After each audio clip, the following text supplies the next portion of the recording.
अस्सलामुअलैकुम दोस्तों, मैं हूं आपकी शेफ ज़रीन फातिमा। आज मैं आपके साथ शेयर कर रही हूं रायता मसाला पाउडर की रेसिपी। दही का रायता मसाला पाउडर किस तरह हम इजीली घर में तैयार कर सकते हैं, आज मैं आपको वो बताऊंगी। आप इसको तैयार करके महीनों सेव करके अपने घर के अंदर रख सकते हैं। जब भी आपको दही का रायता बनाना हो तो आप थोड़ा सा निकालिए और दही में मिलाइए और मज़ेदार सा रायता तैयार कीजिए।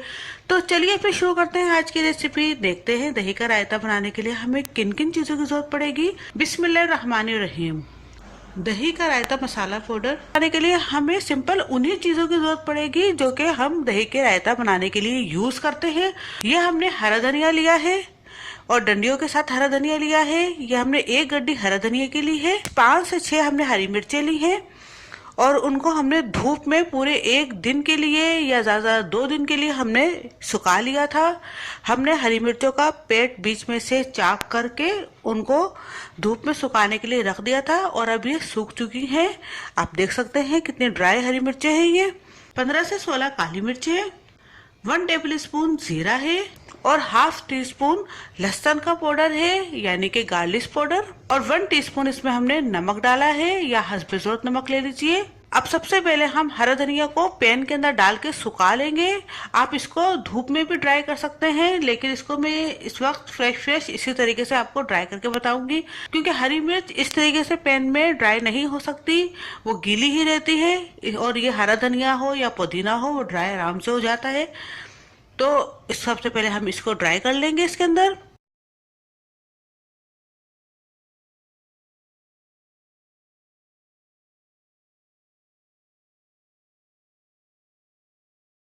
ये आप देख सकते हैं तकरीबन मुझे 6 से 7 मिनट लगे हैं। पैन में इसको मैंने इस तरीके से फैला दिया था और ये ड्राई हो चुका है। अब हमने ब्लेंडर में तमाम इंग्रेडिएंट्स को डाल देना है और पीस लेना है।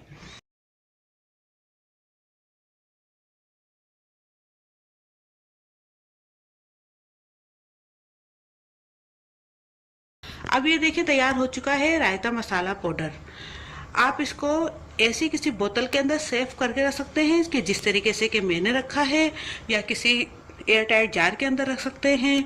जब भी आपने बनाना हो दही के अंदर जितना कम या बढ़ती आपको डालना हो आप डाल सकते हैं अपने टेस्ट के हिसाब से या दही के हिसाब से। तो बहुत झटपट तैयार हो जाता है इस तरीके से और आपके टाइम की बचत भी होती है। आप भी चाहें तो किसी बोतल में, जार में या किसी भी चीज के अंदर आप इसको सेव करके रख सकते हैं। बिल्कुल ये खुशक है, गीला नहीं है, इसलिए आपका ये महीनों क्या आपका सालों चलेगा। आप इसको अगर इस तरीके से पीस के घर में रख लें तो टाइम की भी आपकी बचत होगी। तो दोस्तों उम्मीद है आपको मेरी आज की रेसिपी ज़रूर पसंद आई होगी। पसंद आए तो प्लीज़ मेरी रेसिपीज को लाइक कीजिए, अपने दोस्तों के साथ शेयर कीजिए और सब्सक्राइब करना बिल्कुल भी मत भूलिए। साथ ही बेल का बटन है वो भी दबा दीजिए ताकि मेरी तमाम आने वाली वीडियोस आपको फौरी मिल सके। और बहुत बहुत दुआओं में याद रखिएगा। अपने शेफ ज़रीन फातिमा को इजाज़त दीजिए। अल्लाह हाफिज़। अगर आपने अभी तक हमारे YouTube चैनल को सब्सक्राइब नहीं किया तो इस बटन को क्लिक करके सब्सक्राइब कर दीजिए।